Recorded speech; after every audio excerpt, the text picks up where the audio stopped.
What up guys, I have a banger of a game for you today. This is Hieronymus Bosch's Brutal Orchestra, a charmingly messed up indie roguelike that's inspired by the artwork of a Dutch painter from the 1500s, the Hieronymus Bosch, and man was he tripping absolute balls when making these.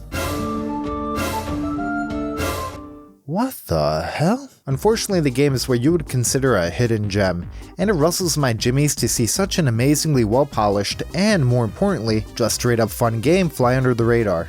So I'm gonna try my best to shed some light on it. I mean, how many games let you live out your fantasy of slapping fish? Or live out your deep, dark desire of kissing fish? Oh, I know you want to, you sick bastard. And full disclosure, I did receive the game for free, but I wouldn't be making this video if I didn't think the game was great. Or would I? Please send me free games. Also, before we dive into the video, here's the obligatory spoiler warning, and now for a shameful plug. Sub to the channel, like the video, and if you have any game recommendations, let me know in the comments. Thank you. Back to the video. What is Brutal Orchestra about? The gist is we play as this guy. His name is Novak with a W because I think he's Polish or something, and he's just landed himself in purgatory after being murdered. And yes, that pun, highly intended. We're greeted by a sketchy demon named Bosch who offers Novak a deal, in which he'll accompany Novak across purgatory to help him get revenge on his killer. And all Bosch wants in return is nothing. A deal that sounds too good to be true with a demon, eh? Not suspicious at all. But Novak accepts and off they go on their adventure into the bowels of purgatory. There is more to the story, but it's a lot like the abstract storytelling in Souls games where it won't outright tell you what's going on, and you have to analyze every nook and cranny to eventually piece together a somber story about art and death. But hey, it's not completely depressing. The game does have a rather unique brand of humor, and stopping to converse with NPCs gives us gems like this. Ugly. Are you talking to me? The fact you assumed I was talking to you speaks volumes about your self-esteem. You gotta have confidence, man. But yeah, I was talking to you. Damn, Novak catching strays out here. More importantly, however, on the road to revenge we're going to run into enemies, so let's talk about the combat.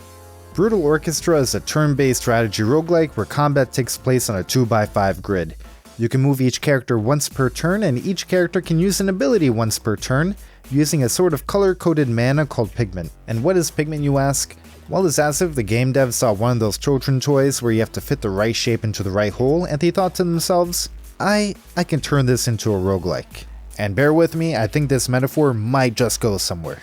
Each ability is color-coded, so a red ability can only use red pigment, blue ability blue pigment, and so on and so on.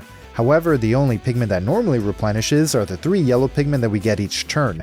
Red, blue, and purple pigment, on the other hand, drops from enemies and allies when attacked with a corresponding health bar color. For example, if I use 1 yellow pigment to slap at a fish, since the fish has a red health bar, it drops the red pigment that I can then use to cast my red ability. Capiche? But that's not all. If you're in a pinch and don't have the matching pigment to cast an ability, you have the option to mismatch colors with a downside of 10% self-damage per pigment.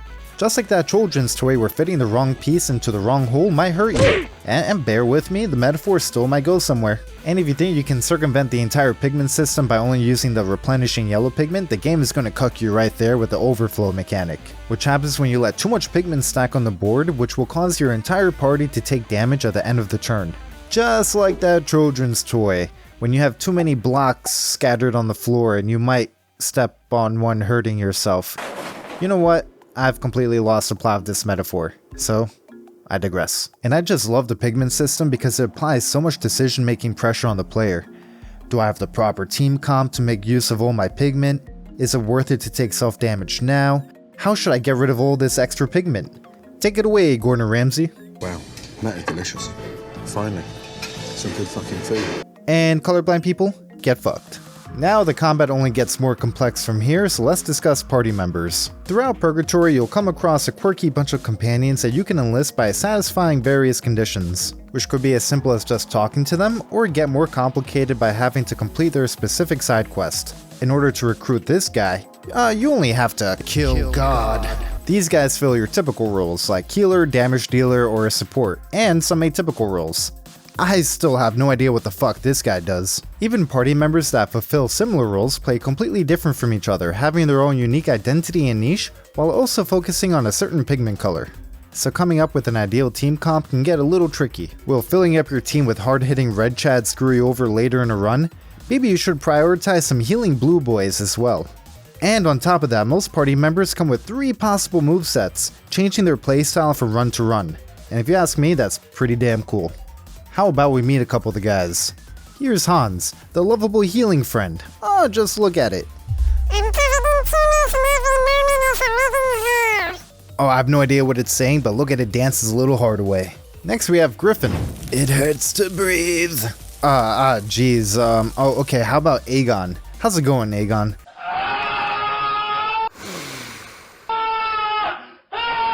God damn it, fine, here's the worm again. Hey, you're kinda cute. But what do you do? The game also has hold items, and man is there a good amount of them. Some hold items are pretty vanilla, like allowing us to start battle with extra pigment, but the really cool items on the other hand separate the men from the boys. You're going to need cojones for the stronger items, because with their stronger effects come the chance of having them blow up in your face. Literally. Take the Demon Core item for example. If the party member holding this item receives any damage, the Demon Core will instantly kill that party member. The item will then also deal 100 damage to the opposing enemy, but it will also deal 0 to 50 damage to all party members. So while it does come at the risk of you losing the run, you do get the sweet satisfaction after death of giving some poor fucking fish cancer. There's also a currency system, and money can be earned either by defeating enemies or finding it out in the wild. We can then use that money to purchase party members and hold items. But here's the catch. Money also acts as experience points needed to level up party members and make them stronger, forcing you not to blow your load and to plan a budget or else you're gonna go bankrupt. I have no money!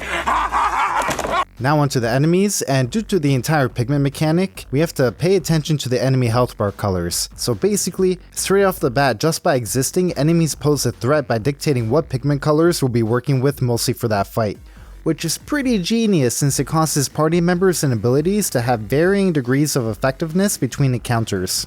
Along with having tricky passives, enemies have abilities of their own which can range from regular attacks, flooding your board with extra pigment, or applying debuffs. Some enemies can even synergize with each other and perform their own combos. For example, a simple combo you run into is that this guy can apply the Rupture debuff, which damages a party member whenever they move. Now this guy has an ability that can forcibly move party members, proccing Rupture. Simple, yet effective. Now you may be thinking that the game throws more stuff at the player than they can handle. And well, you aren't wrong. However, the cherry on top to nicely tie the combat all together, the timeline. It may not look like much at first, but the information it gives the player is invaluable. It tells you the who, what, where, and when of what's going to happen that turn, allowing you to peek ahead in time and lay out your strategy. But if it sounds too overpowered, don't worry, it won't detract too much from the difficulty. Most of the time is there to painfully highlight just how fucked you are. Some enemies can quickly go from, hey, this is pretty easy, to throwing whatever the hell this is at you. Okay, so he's going to do this, and then this guy's going to do this, and then he's going to do this, and then that guy's going to do this, and oh my god, what's going on here? And if you're like me, you'll let end turn prematurely, then immediately realize once you lock in that you messed up your strategy somewhere. This has happened to me way more than I care to admit, so make sure to double check before you lock in, guys. The learning curve isn't all that bad, and I think it's worth noting that even for a roguelike with some RNG sprinkled in, the game, in my opinion, and I hate to say something cliche like this, is a challenging yet fair experience for the player. And even when losing a run, you'll never feel cheated. Well, sometimes. Along with the combat, the other reason why this game has stuck so much with me is because of the art design and music. So now for an art history lesson. So, Hieronymus Bosch's Brutal Orchestra gets its name from Hieronymus Bosch. Not much is known about this guy other than he was a Dutch painter that some consider the first surrealist, and the game takes heavy inspiration from his magnum opus, The Garden of Earthly Delights. This triptych, which means it consists of 3 panels, was created sometime in the tail end of the 15th century. When the panels are closed, it acts as a prologue to the interior, and it depicts the Earth on the day Eden was created. Then once the panels open, we see 3 paintings, each more absurd than the last. We could go on all day about what the painting means, but for the sake of time, if you're interested in a really thorough analysis, Great Art Explained on YouTube has a great series about it. And I've also linked an interactive tour of the painting in the description. But the general idea of the painting is that the first panel depicts Adam and Eve in a pristine paradise. Second panel depicts man's rampant abuse of paradise. And the third panel shows paradise turned into a hell of man's own making. And you know, art being art and all is open for interpretation, but it's also theorized that Bosch could have suffered from ergot poisoning, which happens when eating bread contaminated with a fungus called ergot. This would cause people to experience hallucinations and not the fun soul-searching ones either. These were more of the soul-destroying nightmare ones of being set on fire and attacked by demons. Not fun. But fun fact, LSD was first synthesized from ergot. So there's a chance that the painting has no meaning at all and is just the musings of a man tripping his absolute balls off from too much LSD, but still cool nonetheless. By the way, my favorite detail has to be this bird tatting musical notes on a dude's butt, cause it's actual playable music, and here's how it sounds.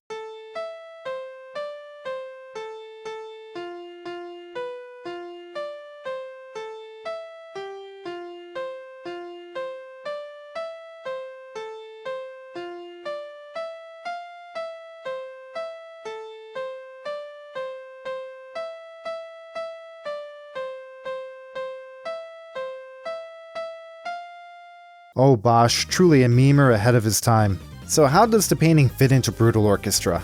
Well, according to the creator of the game, Talia Mair, she considers the game to be a spiritual fourth panel to the painting, taking place in a world after man's Armageddon, along with some references like how most of the hold items are pulled straight out of the painting. And if you go to the dev's YouTube channel, Talia Mair, she has a bunch of shorts highlighting that. And some enemies take direct inspiration from the painting, like this bird wearing a pot for a hat, becoming, well, a bird with a pot for a hat. Pretty direct, actually. And it's not only Bosch references either. Talia uses the setting of Purgatory to connect her previous games together, so when things die in their games, they end up in Brutal Orchestra's Purgatory. Basically like the Talia-verse. And speaking of her games, I recommend checking them out. Perfect Vermin in particular is awesome, and it's free. Talia just so happens to be the game's artist as well, and her art style is pretty freaking cool. She does a cool job of setting the game's tone with Purgatory's bleak and sometimes weird design, as well as effectively using the setting to tell a narrative, which I personally am a fan of. However, I have to say that her bread and butter has to be character design. She has this striking sprite art style that translates so well into making things look so cursed, but also kinda charming. And what I like personally is that her designs use a bright color palette, which is a nice contrast to the darker tone of the setting. So if you're interested in diving deeper into Talia's thoughts behind some of her designs, I included a link down below to an interview doing just that. But since we're here, I like to share some enemy designs that I do enjoy. Flarb. I also like the name. Flarb. This fish using a corpse in order to dance. How do you come up with that? And my favorite has to be the Music Men, which I'll touch on more in a bit after talking about the music. But first, quickly, the sound design, absolutely sick. Abilities all have these punchy and crunchy effects are just so satisfying to hear. Disabling attack animations? Hell no, not on my watch. And once you beat an enemy, the squishy explosion is just so rewarding. Okay, now for the music. And oh my god, is it amazing. The composer Publio Delgado absolutely nailed it. This dude went and composed a theme for every enemy in the game. And mind you, these aren't just small tweaks between tracks, each one is vastly different from each other, hopping from one genre to another. For this enemy, the only way I can explain his theme is Sexy Space Elephant in space. That song, by the way, is called Vertigo, and I highly recommend listening to it with headphones on. Or you can rock out to an epic guitar solo while witnessing the miracle of childbirth. You see this worm? Why does a worm's theme go this hard?